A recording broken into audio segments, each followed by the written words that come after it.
Muy buenas noches, mis queridos hermanos y amigos. Muy contento estoy de tenerles con nosotros en esta presentación por Zoom.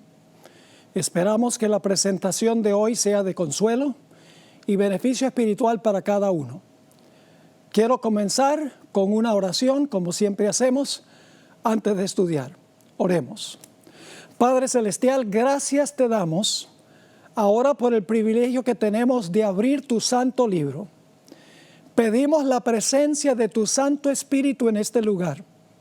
Danos mentes claras, corazones tiernos, para escuchar, entender y aplicar tu palabra. Gracias por escuchar nuestra oración. Te lo imploramos en el nombre de Jesús. Amén. La pandemia del coronavirus ha impactado las vidas de millones de personas a nivel mundial. En los Estados Unidos han muerto aproximadamente 160,000 personas y en el mundo unas 800,000. Seres queridos han sufrido un dolor inconcebible al no poder ir a los funerales de sus seres queridos. Otros individuos han muerto sin amigos ni familia que los acepten, y muchos de ellos son enterrados en tumbas anónimas. En Colombia han muerto más de 11,000 personas. La pérdida de abuelas y abuelos, padres y madres, hijos e hijas, hermanos y hermanas y amigos ha causado un trauma y un dolor terrible. Además, muchas personas están llenas de pánico ante la posibilidad de contraer ellos el virus. En tiempos como estos, creo que la historia de Juan, el capítulo 11, nos brinda consuelo y esperanza. Al comenzar la historia, el Señor Jesucristo se encontraba en la región más allá del Jordán, a donde bautizaba Juan el Bautista. Es una región que queda a un día de camino a pie, más o menos 24 kilómetros, de Betania, a donde se realiza la historia que vamos a estudiar en nuestro tema de hoy. Al comienzo de su ministerio, el Señor Jesucristo había dicho que las zorras tienen guaridas y las aves nido, pero el Hijo del Hombre no tiene dónde recostar su cabeza. Durante su ministerio, el Señor Jesucristo dependió de la bondad de otras personas para darle alimento y un lugar a donde dormir. Había un lugar muy especial donde Jesús le gustaba quedarse: la casa de Lázaro, María y Marta. Allí el Señor Jesucristo hallaba refugio de la ira de sus enemigos. Allí podía Jesús descansar en medio de personas que realmente se preocupaban por Él. Y la historia que vamos a estudiar nos dice que el Señor Jesucristo amaba a Lázaro, María y Marta. Así que vamos a estudiar este capítulo en nuestro tema de hoy, versículo por versículo. Comencemos entonces en Juan 11 y el versículo 1. Estaba entonces enfermo uno llamado Lázaro de Betania, la aldea de María y de Marta su hermana. María, cuyo hermano Lázaro estaba enfermo, fue la que ungió al Señor con perfume y le enjugó los pies con sus cabellos. Enviaron, pues, las hermanas para decir a Jesús: Señor, he aquí el que amas está enfermo. En ese tiempo, lógicamente, no había celulares, no había internet y tampoco había telégrafo. Así que para mandar el mensaje hay que enviar un mensajero. Cuando el mensajero impartió el mensaje, en su respuesta Jesús pareció no haberle importado mucho la noticia. Los discípulos indudablemente se sorprendieron ante la actitud aparentemente desinteresada del Señor Jesucristo. Vamos a los versículos 4 al 6. Oyéndolo Jesús, es decir, recibiendo el mensaje, dijo: esta enfermedad no es para muerte, aunque sabemos que Lázaro murió, sino para la gloria de Dios, para que el Hijo de Dios sea glorificado. Lo que quiere decir Jesús es para que crean que yo soy el Mesías, el Hijo del Dios viviente.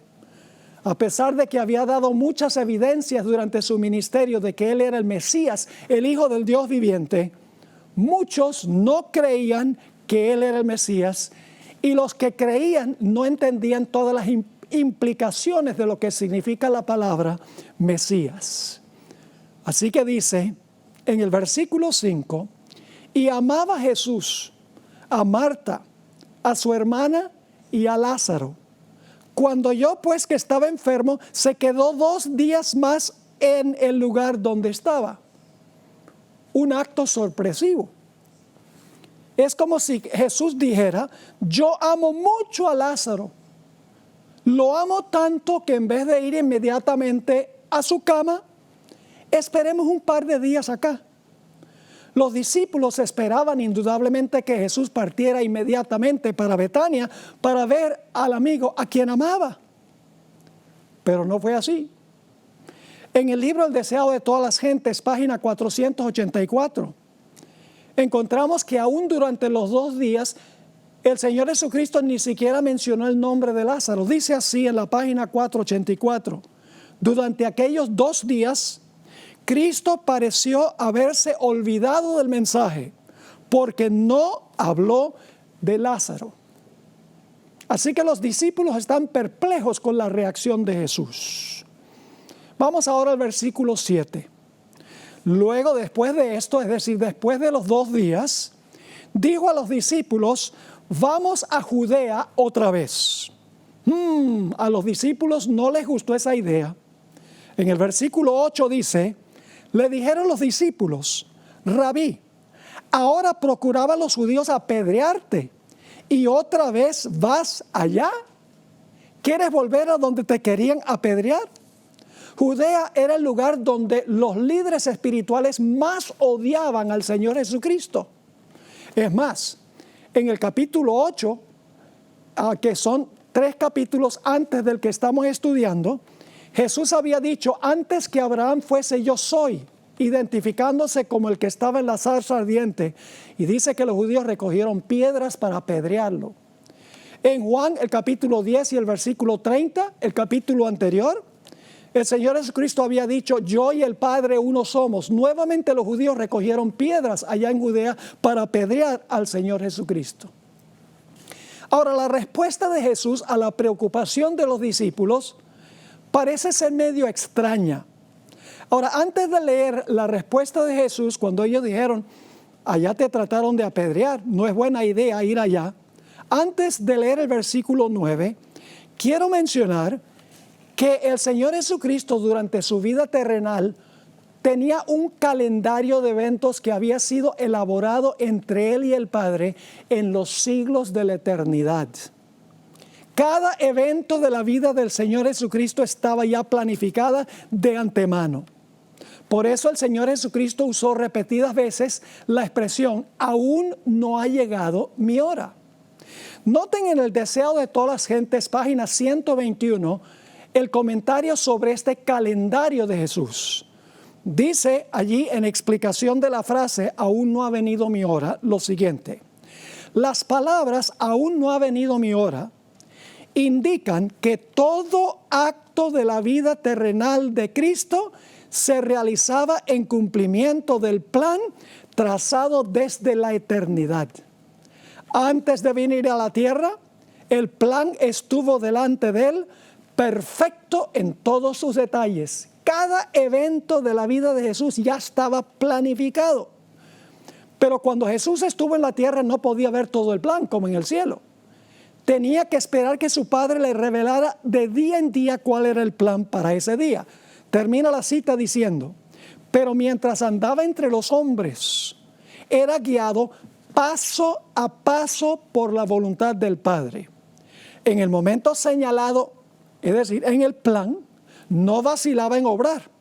Con la misma sumisión, esperaba hasta que llegase el tiempo que se encontraba en el plan. El Señor Jesucristo dio una respuesta muy extraña cuando los discípulos dijeron, no vamos a Judea. Se encuentra en los versículos 8 y el versículo 9, la primera parte del versículo.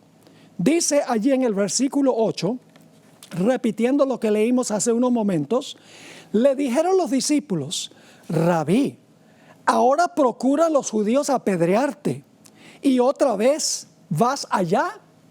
Y ahora fíjense lo que dice Jesús. ¿No tiene el día 12 horas? Parece que lo que Jesús dice está desconectado de lo que acaban de decir los discípulos, pero no es así. Jesús se refirió a su ministerio como 12 horas de un día, simbólicamente. La hora número 1 sería cuando el Señor Jesucristo comenzó su ministerio y fue ungido en el río Jordán. La hora número 12 sería cuando el Señor Jesucristo murió en la cruz. Es decir, Jesús habla de su ministerio como un día de 12 horas. Vamos a notar en los evangelios, particularmente en el evangelio según San Juan, otros versículos que explican esto. En Juan 9 y el versículo 4 habla del sanamiento del hombre que era ciego de nacimiento. Y dice en el versículo 4 del capítulo 9, Jesús está hablando, me es necesario hacer las obras del que me envió, entre tanto que el día dura. La noche viene cuando nadie puede obrar. Es decir, durante el día antes de su muerte Jesús puede obrar. Después de su muerte no podía obrar. En Juan 7 y el versículo 30 nos describe la ocasión cuando Jesús estaba en la fiesta de tabernáculos en Jerusalén. Y dijo algo muy controversial. Le dijo a los judíos reunidos allí, yo conozco a mi Padre porque de Él procedo y Él me envió. Oh, los que estaban escuchando se enfurecieron. Y dice en el versículo 30, entonces procuraban prenderle, pero ninguno le echó mano, porque aún no había llegado su hora. Había una hora para que lo arrestaran, para su pasión y su muerte, todavía no había llegado la hora número 12. En Juan 8, 19 y 20, el Señor Jesucristo le dijo a otro grupo de judíos, ustedes no me conocen a mí ni conocen a mi Padre. Otra vez trataron de arrestarlo. Dice en los versículos 19 y 20 del capítulo 8 lo siguiente. Ellos le dijeron, ¿dónde está tu Padre? Respondió Jesús, ni a mí me conocéis, ni a mi Padre. Si a mí me conocieseis, también a mi Padre conoceríais. Estas palabras habló Jesús en el lugar de las ofrendas, enseñando en el templo, y ahora escuchen, y nadie le prendió, porque aún no había llegado su hora, la hora 12, la hora de su pasión y muerte no había llegado. Pero ya al final de su ministerio terrenal, Jesús cambió la expresión. En Juan 17 y el versículo 1, encontramos que el Señor Jesucristo se encuentra en camino al Getsemaní con sus discípulos. Y en el camino el Señor Jesucristo eleva una oración intercesora a su Padre. Voy a leer solamente Juan 17 y el versículo 1. Estas cosas habló Jesús y levantando los ojos al cielo dijo, Padre, la hora ha llegado. Fíjense que antes decía todavía no es la hora. Ahora dice la hora ha llegado. Esto está pasando el jueves en la noche cuando Jesús iba a comenzar su pasión en el Getsemaní. La hora ha llegado. Glorifica a tu Hijo para que también tu Hijo te glorifique a ti. El deseado de todas las gentes, esa biografía clásica de Jesús, magistral. La Biblioteca de los Estados Unidos, que tiene millones de volúmenes, dicen que es la mejor biografía de Cristo que se puede conseguir. Comenta sobre la expresión de Jesús sobre las 12 horas. Dice lo siguiente en la página 485. Está hablando Jesús. Estoy bajo la dirección de mi Padre. Mientras hago su voluntad, mi vida está segura. Mis 12 horas del día no han terminado todavía. Ha empezado el último restante de mi día. Pero mientras queda algo, estoy seguro. Nadie podía arrestarlo ni matarlo hasta que llegara la hora número 12. En la página 486 dice, querían lograr su muerte, Pero este propósito no había tenido éxito, porque le quedaba todavía una parte del tiempo que aún restaba, es decir, faltaba parte de las 12 horas. Durante ese tiempo Jesús gozaba de la custodia de los ángeles celestiales, y aún en las regiones de Judea, donde los rabinos maquinaban cómo apresarle y darle muerte, no podía sucederle ningún daño, porque no había llegado la hora número 12. Ahora vamos al versículo 10, la última parte del versículo 9 y el versículo 10. Jesús siguió diciendo: el que camina de día no tropieza, porque ve la luz de este mundo. Pero el que camina de noche tropieza, porque no hay luz en él. ¿A qué se refería Jesús? Nuevamente tenemos una explicación magistral en El deseo de todas las gentes, página 485. Aquí dice: el que anduviere de día, continuó Jesús, no tropieza porque ve la luz de este mundo. El que hace la voluntad de Dios, que anda en la senda que Dios ha trazado, como Jesús estaba haciendo en ese momento, no puede tropezar ni caer. La luz del Espíritu guiador de Dios le da una clara percepción de su deber y le conduce hasta el final de su obra. Ese era el caso de Jesús. Estaba andando en la luz porque estaba siguiendo el plan. Pero hay otra cara de la moneda. Sigue diciendo: mas el que anduviere de noche tropieza, porque no hay luz en él. El que anda en la senda que se eligió, donde Dios no le ha llamado, tropezará. Para él, el día se trueca en noche, y donde quiera que esté, no está seguro. ¿Están entendiendo? Jesús no tenía que preocuparse. Estaba caminando en su día de acuerdo al plan que se había trazado. Si Jesús no hubiera seguido el plan, hubiera sido de noche y hubiera tropezado. Vamos a los versículos 11 al 14 ahora. Dicho esto, les dijo después, le está hablando Jesús a sus discípulos: nuestro amigo Lázaro duerme, mas voy para despertarle. Dijeron entonces sus discípulos: Señor, si duerme, sanará. Pero Jesús decía esto de la muerte de Lázaro, y ellos pensaban que hablaba del reposar del sueño. Entonces Jesús les dijo claramente: Lázaro está muerto. No deberían haberse sorprendido cuando Jesús dijo: nuestro amigo Lázaro duerme. Porque en el Antiguo Testamento, en múltiples ocasiones, se compara la muerte con dormir, la muerte con un sueño. Y también Jesús en otras ocasiones en los evangelios se refirió a la muerte como un sueño, y el apóstol Pablo también. Notemos algunos de esos textos. Daniel 12 y el versículo 2.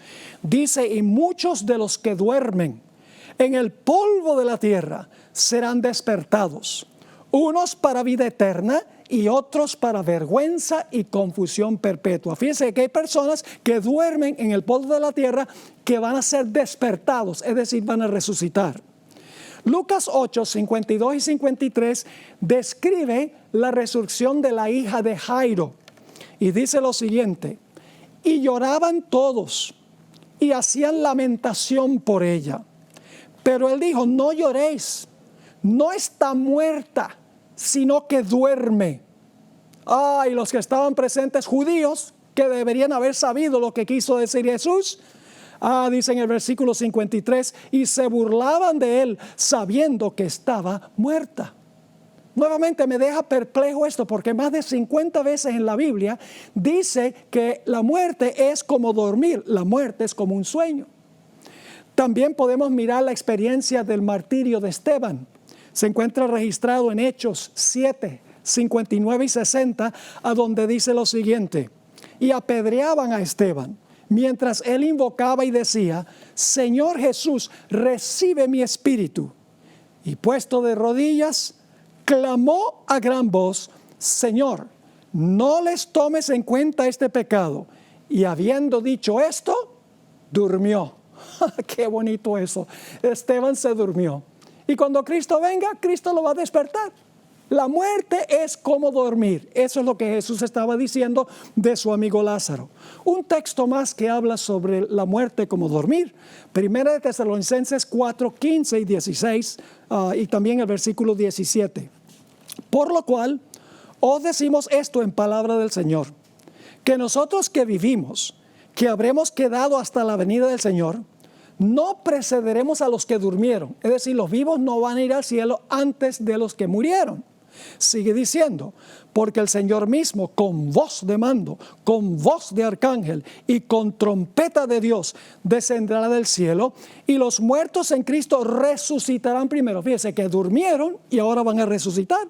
Versículo 17, luego nosotros los que vivimos, los que hayamos quedado, seremos arrebatados juntamente con ellos, es decir, los que murieron y resucitaron, juntamente con ellos en las nubes para recibir al Señor en el aire, y así estaremos siempre con el Señor. Sigamos con los versículos 15 y 16 de San Juan, el capítulo 11. Jesús ahora va a decir algo más que va a sorprender a los discípulos. El Señor Jesucristo dice, y yo me alegro por vosotros de no haber estado allí. Es decir, Jesús dice, para bien de ustedes es bueno que yo no estuve allí cuando Lázaro estaba enfermo. ¿Y con qué propósito dijo Jesús eso? Dice, yo me alegro por vosotros de no haber estado allí para que creáis. En otras palabras, para que ustedes crean que yo soy el Mesías, que yo soy el Hijo del Dios viviente, está diciendo Jesús. Versículo 16, Tomás no entendió lo que Jesús estaba diciendo. Dijo entonces Tomás, llamado Dídimo, a sus condiscípulos, vamos también nosotros para que muramos con él. ¿Por qué es que Jesús se alegró de no haber ido? Porque si Jesús hubiera estado allí, Lázaro no hubiera muerto. Deseo de todas las gentes, página 487 nos dice, si Cristo hubiese estado en la pieza del enfermo, Lázaro no habría muerto, porque Satanás no hubiera tenido poder sobre él. ¿Cómo es que una persona que muere, una persona que está enferma, muere en la presencia del dador de la vida? Es imposible. Sigue diciendo, la muerte no podría haber lanzado su dardo contra Lázaro en presencia del dador de la vida. Por lo tanto, Cristo permaneció lejos. Dejó que el enemigo ejerciese su poder, dejó que Satanás ejerciera su poder para luego echarlo atrás como enemigo vencido.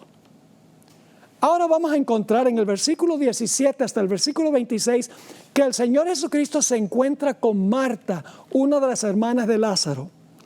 Pero antes de eso vamos a leer solamente el versículo 17 y luego 18 al 26. Dice en el versículo 17, vino pues Jesús y halló que hacía ya 4 días que Lázaro estaba en el sepulcro. ¿Por qué 4 días? Muy sencillo. Tomaba un día para que el mensajero llegara donde estaba Jesús, 2 días que se quedó Jesús allí donde estaba, y un día para Jesús regresar con sus discípulos hasta donde estaba Lázaro. Es decir, Lázaro murió poco después o solo unos minutos después que el mensajero salió para darle la noticia a Jesús. Ahora sí vamos al versículo 18. Betania estaba cerca de Jerusalén, como a 15 estadios. Y muchos de los judíos habían venido a Marta y a María para consolarlas por su hermano. Entonces Marta, cuando oyó que Jesús venía, salió a encontrarle. Pero María se quedó en casa. Y Marta dijo a Jesús, Señor, si hubieses estado aquí, mi hermano no habría muerto. Marta creía que Jesús era el gran sanador. Ella sabía que él sanaba enfermos. Pero todavía no había caído en cuenta de que Jesús había venido para resucitar a su hermano. Tenía un concepto limitado de lo que era el Mesías, el Hijo de Dios. Versículo 22. Mas también sé ahora, dice ella, que todo lo que pidas a Dios, Dios te lo dará. Jesús le dijo, tu hermano resucitará. Marta le dijo, yo sé que resucitará en la resurrección en el día postrero. Le dijo Jesús, yo soy la resurrección y la vida. El que cree en mí, aunque esté muerto, vivirá. Todavía ella no ha caído en cuenta de que Jesús no es solo el que sana enfermos, sino el que va a resucitar a su hermano. Versículo 26. Y todo aquel que vive y cree en mí no morirá eternamente. Y luego Jesús le pregunta, ¿crees esto? La respuesta de ella está en el versículo 27. Le dijo, sí, Señor, yo he creído que tú eres el Cristo, el Hijo de Dios, que has venido al mundo. Ahí pareciera que ella entendía muy bien que Cristo era Dios, que Cristo era el Hijo de Dios, que podía resucitar a su hermano. Pero vamos a encontrar más adelante que no es así. Ustedes recuerdan que una vez Pedro también confesó al Señor Jesucristo, le dijo lo mismo. Tú eres el Cristo, es decir, el Mesías, el Hijo del Dios viviente. Pero Pedro no entendía lo que estaba diciendo. No entendía qué clase de Mesías era el Señor Jesucristo. Y luego el Señor Jesucristo se encuentra con la hermana de Marta, con María. El relato está en los versículos 28 hasta el versículo 37. Habiendo dicho esto, fue y llamó a María su hermana, diciéndole en secreto, el maestro está aquí y te llama. Ella cuando lo oyó se levantó de prisa y vino a él. Jesús todavía no había entrado a la aldea, sino que estaba en el lugar donde Marta le había encontrado. Entonces los judíos que estaban en casa con ella la consolaban. Cuando vieron que María se había levantado de prisa y había salido, la siguieron diciendo, va al sepulcro a llorar allí. María, cuando llegó a donde estaba Jesús, al verle, se postró a sus pies diciéndole, ahora va a decir lo mismo que le dijo Marta, Señor, si hubieses estado aquí, no habría muerto mi hermano. Ella sabía que Jesús sanaba enfermos, pero no tenía ni la menor idea de que el Mesías, el Hijo de Dios, tenía poder para resucitar a un hombre que había estado muerto por 4 días. Versículo 33. Jesús entonces, al verla llorando, y a los judíos que la acompañaban también llorando, se estremeció en espíritu y se conmovió. Se estremeció y se conmovió, no porque estaba triste de que Lázaro estaba muerto, porque él sabía que lo iba a resucitar. Ni tampoco se estremeció en espíritu y se conmovió porque María y Marta no entendían plenamente qué clase de Mesías era Jesús. No, fue por la incredulidad de muchos de los judíos que estaban presentes allí. Lo veremos un poco más adelante. Versículo 34. Y dijo, ¿dónde le pusisteis? Le dijeron, Señor, ven y ve. Y luego dice, Jesús lloró. ¿Por qué lloró? ¿Porque su amigo estaba muerto? No, porque él iba a resucitar a Lázaro. Lloraba al ver sufrir a María y Marta. Y lloraba también por la incredulidad de muchos de los judíos que estaban presentes allí, que no creían que el Señor Jesucristo era el Mesías en el concepto correcto y que tenía poder para resucitar a los muertos. Noten lo que sigue diciendo en el versículo 36. Dijeron entonces los judíos, mirad cómo le amaba. Entendieron mal porque Jesús estaba llorando. Mirad cómo le amaba. Y fíjense la incredulidad. Y algunos de ellos dijeron, ¿no podía este que abrió los ojos al ciego haber hecho también que Lázaro no muriera? Es decir, creemos que tal vez él puede sanar, pero ¿cómo es que no sanó a Lázaro? Está manifestando incredulidad. Ahora, ¿por qué se conmovió y lloró Jesús? En el Deseado de todas las gentes, página 490, explica. No era solo por su simpatía humana hacia María y Marta por lo que Jesús lloró. En sus lágrimas había un pesar que superaba tanto al pesar humano como los cielos superan a la tierra. Cristo no lloraba por Lázaro, pues iba a sacarle de la tumba. Lloró porque muchos de los que estaban ahora llorando por Lázaro maquinarían pronto la muerte del que era la resurrección y la vida. Es decir, los incrédulos iban a planificar matar a Jesús. Sigue diciendo, veía que en muchos lo que pasaba como demostración de pesar era tan solo fingimiento.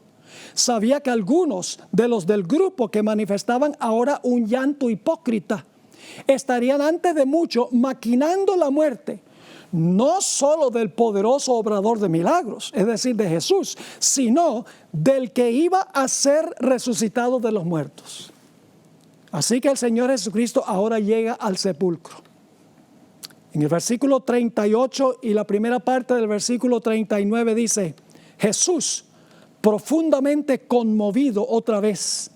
Eso es por la incredulidad que acaban de manifestar los que están presentes. Vino al sepulcro. Era una cueva y tenía una piedra puesta encima. Dijo, quitad la piedra. Ahora vamos a ver que Marta no entendió en qué sentido era Jesús el Mesías en su plenitud. En el versículo 39, la segunda parte del versículo y el versículo 40, Marta protesta cuando Jesús dice quitar la piedra. Dice allí, Marta, la hermana del que había muerto, le dijo, Señor, hiede ya, porque es de 4 días. Esto demuestra que ella no entendía que Jesús era la resurrección de la vida, era el que iba a resucitar a los muertos al final de la historia. Versículo 40, Jesús le dijo, ¿no te he dicho que si crees verás la gloria de Dios? Y luego el Señor Jesucristo eleva una oración a su Padre. Se encuentra en los versículos 41 y 42. Versículos 41 y 42. Entonces quitaron la piedra de donde había sido puesto el muerto. Y Jesús, alzando los ojos a lo alto, dijo, Padre, gracias te doy por haberme oído. Yo sabía que siempre me oyes, pero lo dije por causa de la multitud que está alrededor, para que crean que tú me has enviado. Es decir, Jesús oró a su Padre para que los que estaban presentes supieran que Jesús trabajaba en armonía con su Padre. Que su Padre, a través del ministerio de los ángeles, iba a responder la plegaria del Señor Jesucristo. Jesús quería que todos supieran que Él nunca actuaba solo, sino en armonía con su Padre, y que su Padre escuchaba su plegaria. En el Deseo de todas las gentes, página 493, encontramos estas palabras. En todo lo que hacía, Cristo cooperaba con su Padre. Siempre se esmeraba por hacer evidente que no realizaba su obra independientemente. Era por la fe y la oración como hacía sus milagros. Cristo deseaba que todos conociesen su relación con su Padre. Jesús quería que entendieran que Él no era solamente un Mesías humano, que Él era el Hijo de Dios, que tenía los mismos poderes de Dios, el mismo carácter de Dios. Y luego tenemos la resurrección de Lázaro en los versículos 43 y 44. Y habiendo dicho esto, clamó a gran voz, Lázaro, ven fuera. Y el que había muerto salió. Noten, el que había estado muerto salió, atadas las manos y los pies con vendas y el rostro envuelto en un sudario. Y Jesús le dijo, desatadle y dejadle ir. Mire, si hubiera tenido un sudario que tapaba su boca durante 4 días, si no estaba muerto, el sudario lo hubiera matado. Es decir, este es el mayor milagro que hizo Jesús, resucitar a un muerto cuyo cuerpo estaba en proceso de descomposición. Noten que Jesús no le dijo a Lázaro, baja del seno de Abraham. No le dijo, baja del cielo. Le dijo que saliera de la tumba, porque Lázaro estaba durmiendo en la tumba. Si Lázaro hubiese estado disfrutando en el seno de Abraham, hubiera sido muy cruel que el Señor Jesucristo lo hiciera volver. Encontramos en el Deseo de todas las gentes, página 493, la descripción de Lázaro cuando resucitó. Dice, Lázaro queda libre y está de pie ante la congregación, no demacrado por la enfermedad, ni con miembros débiles y temblorosos, sino como un hombre en la flor de la vida, provisto de una noble virilidad. Sus ojos brillan de inteligencia y de amor por su Salvador. Se arroja a los pies de Jesús para adorarle. Ahora, ¿cómo reaccionó la multitud que estaba presenciando este espectacular milagro?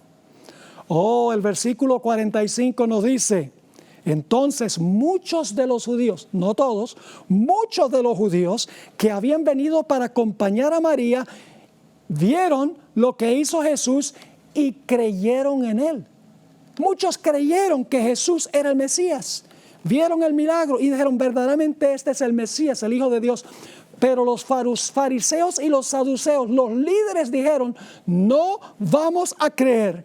Rehusaron creer aún ante la evidencia clara que el Señor Jesucristo era el Mesías, el Hijo del Dios viviente, el que tenía poder para resucitar, la resurrección y la vida. Ahora vamos a otro pasaje por unos momentos de la Biblia. Hacia el final de su tercer año de ministerio, menos de un mes antes de resucitar a Lázaro, Jesús contó la famosa historia del rico y Lázaro, la parábola del rico y Lázaro. Esta es la única parábola de Jesús a donde aparece un nombre propio, Lázaro. En todas las demás parábolas dice, por ejemplo, había cierto hombre, había cierto individuo, había cierto siervo, pero no da nombre. Pero en este caso, de la parábola del rico y Lázaro, Jesús mencionó un nombre propio, el nombre Lázaro. Esto ha llevado a muchos cristianos a pensar que la historia del rico y Lázaro era una historia de la vida real, porque tenía un nombre propio, Lázaro. Pero ese no es el caso. Esta parábola fue dirigida específicamente a los fariseos, los peores enemigos de Jesús.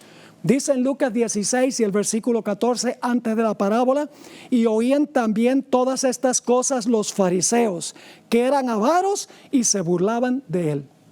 El concepto de los fariseos, ellos creían en la inmortalidad del alma. Ellos creían que cuando un fariseo moría, iba directamente al seno de Abraham a disfrutar allá en el seno de Abraham. Y que los pobres gentiles, los pobres que no tenían dinero, etcétera, los ignorantes, esos iban a quemarse en el Hades. Pero en la parábola se reversan los roles, porque en vez del hombre rico terminar en el seno de Abraham, terminó en el Hades, y el pobre Lázaro terminó en el seno de Abraham. Ahora vamos a notar algunos versículos claves que encontramos aquí en Lucas 16, 27 al 31. Dice lo siguiente: ahora el rico va a hablar con Abraham. Entonces le dijo el rico a Abraham: te ruego pues, Padre, que le envíes, es decir, envía a Lázaro a la casa de mi padre, porque tengo 5 hermanos para que les testifique, a fin de que no vengan ellos también a este lugar de tormento. Es decir, manda a Lázaro a la casa de mis hermanos y les avise cuán terrible es este lugar donde yo estoy, para que mis hermanos no vengan acá. ¿Cómo responde Abraham? Versículo 29. Y Abraham le dijo al rico: a Moisés y a los profetas tienen, óiganlos. Así que fíjense, en primer lugar, los hermanos de este hombre que representa a los fariseos, ellos tenían a Moisés y a los profetas. Versículo 30. Ahora se queja otra vez este hombre rico. Él entonces dijo, es decir, el rico Abraham: no, padre Abraham, pero si alguno fuere a ellos, a los hermanos, de entre los muertos. Es decir, si tú mandaras a Lázaro, el alma de Lázaro, porque Lázaro lo enterraron según la parábola, si tú enviaras a un individuo como Lázaro para hablar con mis hermanos de entre los muertos, entonces mis hermanos se van a arrepentir. Versículo 31. Mas Abraham le dijo: si no oyen a Moisés y a los profetas, tampoco se persuadirán, aunque alguno se levantare de los muertos. Ahora fíjense que hay una diferencia entre Jesús y los fariseos. El hombre rico creía en la inmortalidad del alma, porque él estaba diciéndole a Abraham: manda a Lázaro de entre los muertos a hablar con mis hermanos. Jesús dice: no, es Lázaro resucitado, no el alma de Lázaro. Porque dice en el versículo 31, mas Abraham le dijo: si no oyen a Moisés y a los profetas, tampoco se persuadirán, aunque alguno se levantare de los muertos. Jesús creía no en la inmortalidad del alma, sino en la resurrección de los muertos. Es decir, ellos no aceptaban ni las escrituras ni el poder de Dios para resucitar a la gente. Dicho sea de paso, esa palabra que se usa aquí, levantare de los muertos, no creerán o no se arrepentirán, aunque uno se levante de los muertos. Esa palabra levantarse se refiere a la resurrección, al final de la historia. Noten Juan 6, versículos 39, 40, 44 y 54. Se usa la misma palabra 4 veces. Versículo 39. Y esta es la voluntad del Padre, el que me envió, que de todo lo que me diere, dice Jesús, no pierda yo nada, sino que lo resucite en el día postrero. Esa es la misma palabra levantar que está en la parábola. Versículo 40. Y esta es la voluntad del que me ha enviado, que todo aquel que ve al Hijo y cree en Él, tenga vida eterna. Y yo le resucitaré, otra vez la misma palabra, en el día postrero. Versículo 44. Ninguno puede venir a mí si el Padre que me envió no lo trajere. Y yo aquí está la palabra otra vez, le resucitaré en el día postrero. Y en el versículo 54, el que come mi carne y bebe mi sangre tiene vida eterna. Y yo, aquí está la palabra, le resucitaré en el día postrero. Así que quiero que capten la conexión entre Juan 11 y la parábola del rico y Lázaro. La parábola de Jesús se cumplió al pie de la letra. Menos de un mes después de enseñar esta parábola, Jesús resucitó a un hombre de los muertos que se llamaba Lázaro. Sin embargo, en vez de creer en Jesús como el Mesías, los fariseos tramaron para matarlo. Jesús había dicho que si no creían a Moisés y a los profetas, si no creían que Jesús era el Mesías por las Escrituras, tampoco iban a creer si Lázaro resucitara de los muertos. Noten lo que dice Juan 11 y el versículo 45 al 52. Entonces muchos de los judíos que habían venido para acompañar a María y vieron lo que hizo Jesús, creyeron en Él. Fíjense que había muchos de los que eran incrédulos que ahora creen en Él. Pero ¿cómo reaccionaron los líderes? Versículo 46. Pero algunos de ellos fueron a los fariseos. ¿Noten a dónde van? A los mismos de la parábola del rico y Lázaro. Fueron a los fariseos y les dijeron lo que Jesús había hecho. Entonces los principales sacerdotes y los fariseos reunieron en el concilio, es decir, el Sanedrín, y dijeron, ¿qué haremos? Porque este hombre hace muchas señales. Si le dejamos así, todos creerán en él. Y vendrán los romanos y destruirán nuestro lugar santo y nuestra nación. Entonces Caifás, uno de ellos, sumo sacerdote aquel año, les dijo, vosotros no sabéis nada, ni pensáis que nos conviene que un hombre muera por el pueblo y no que toda la nación perezca. Esto no lo dijo de por sí mismo, sino que como era el sumo sacerdote aquel año, profetizó que Jesús había de morir por la nación. Y no solamente por la nación, sino también para congregar en uno a los hijos de Dios que estaban dispersos. Y ahora, ¿qué deciden los líderes que no creyeron aún cuando Jesús resucitó a un muerto que estaba en proceso de descomposición?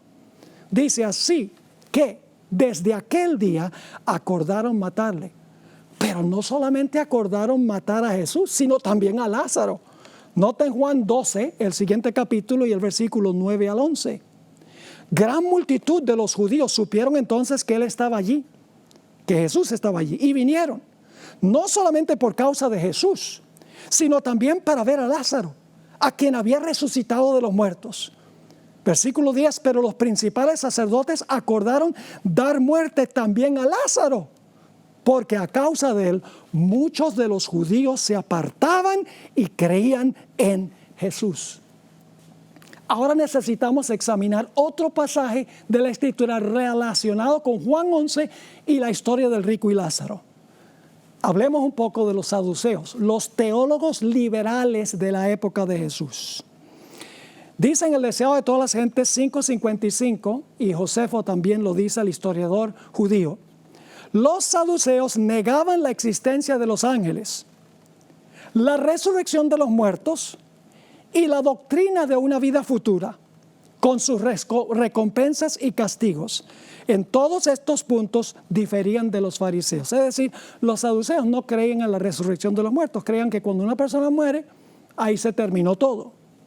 Estos enemigos de Jesús querían ridiculizar la doctrina de la resurrección con un caso hipotético de una mujer que se casó con 7 hermanos. Y le preguntaron, ¿con cuál de los hermanos será esta mujer la esposa en la resurrección? Muy interesante. En la historia del rico y Lázaro, si ustedes recuerdan, Jesús había dicho que si no creían en Moisés y en los profetas, no iban a creer si alguien resucitara de los muertos. Es decir, si no creían en las Escrituras, tampoco iban a creer en el poder de Dios para resucitar. Ahora, notemos Lucas, el capítulo 20, 33 al 38. Pero un detalle antes de leer ese pasaje, porque en el Evangelio según San Mateo hay algo que no está en el Evangelio según San Lucas. Mateo 22 y el versículo 29. Entonces respondiendo Jesús les dijo, aquí viene la respuesta de Jesús a los saduceos: erráis, ignorando las Escrituras y el poder de Dios. Lo mismo que en la parábola del rico y Lázaro.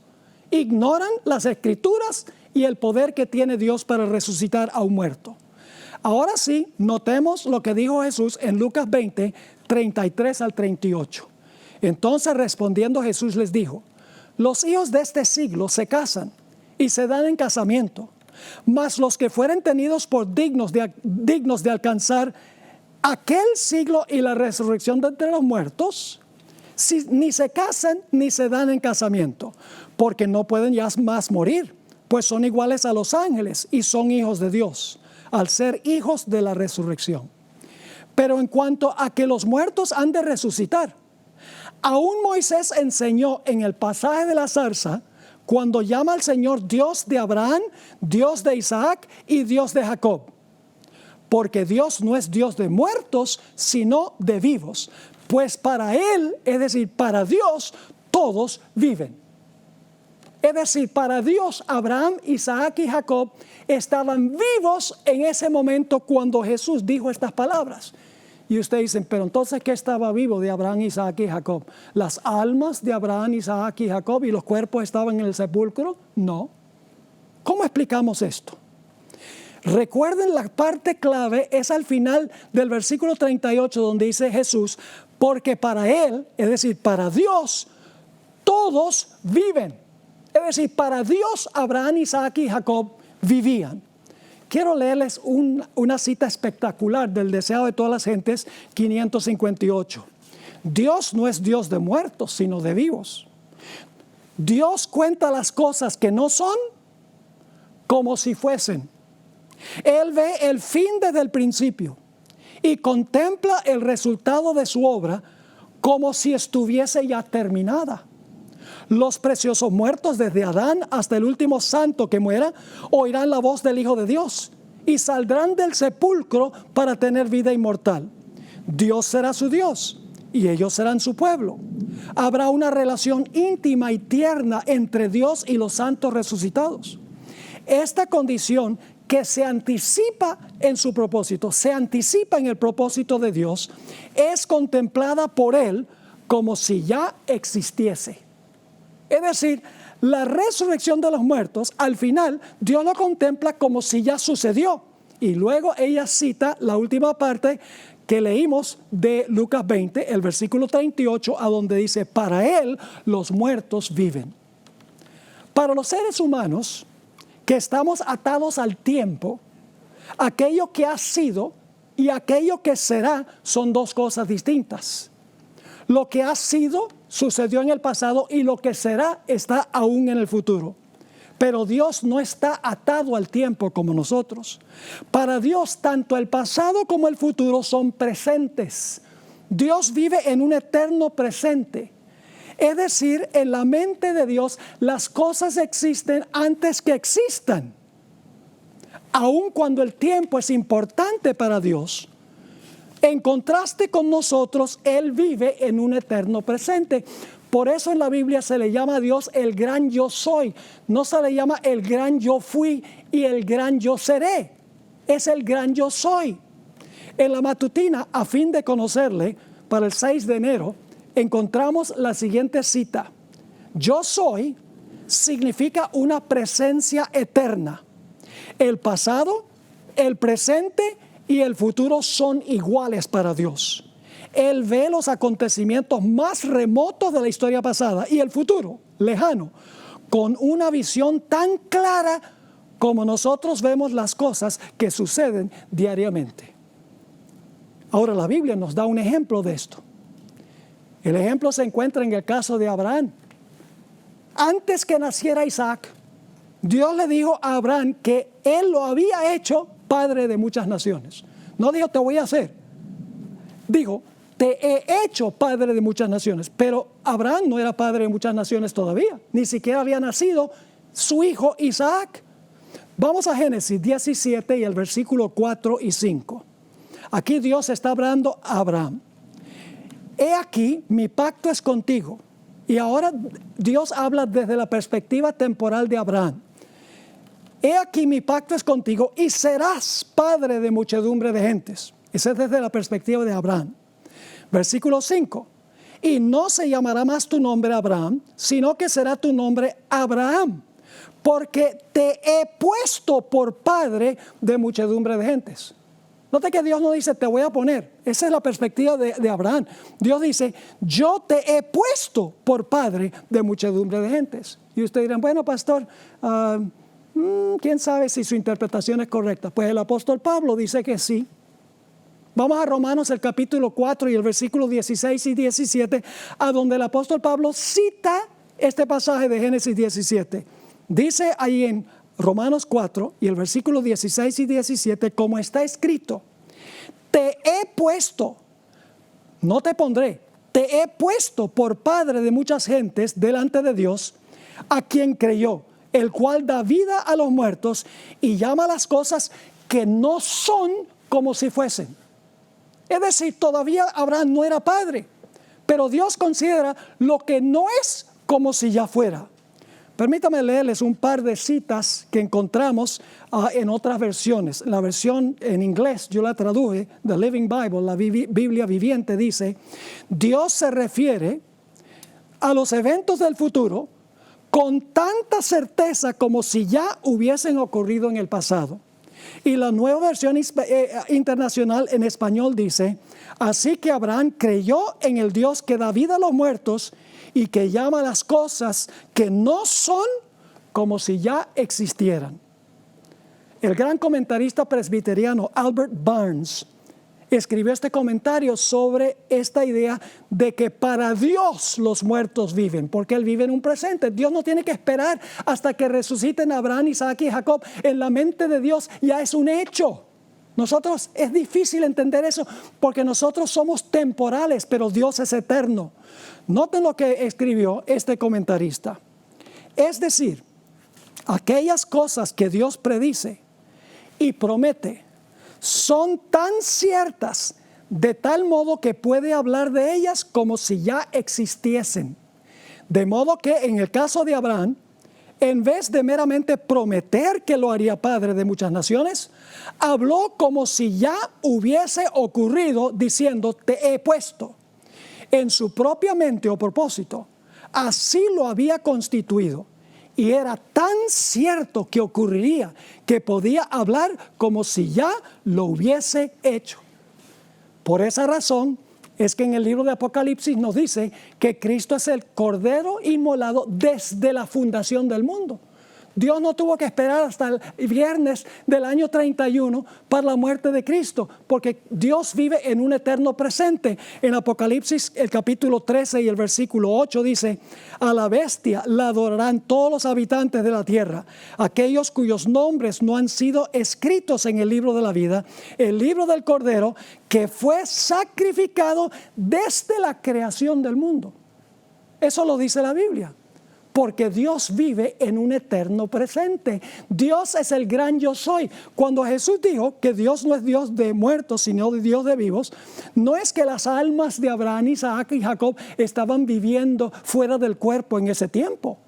Lo que estaba diciendo es que para Dios que vive en una dimensión eterna, Él no tiene que esperar que resuciten Abraham, Isaac y Jacob.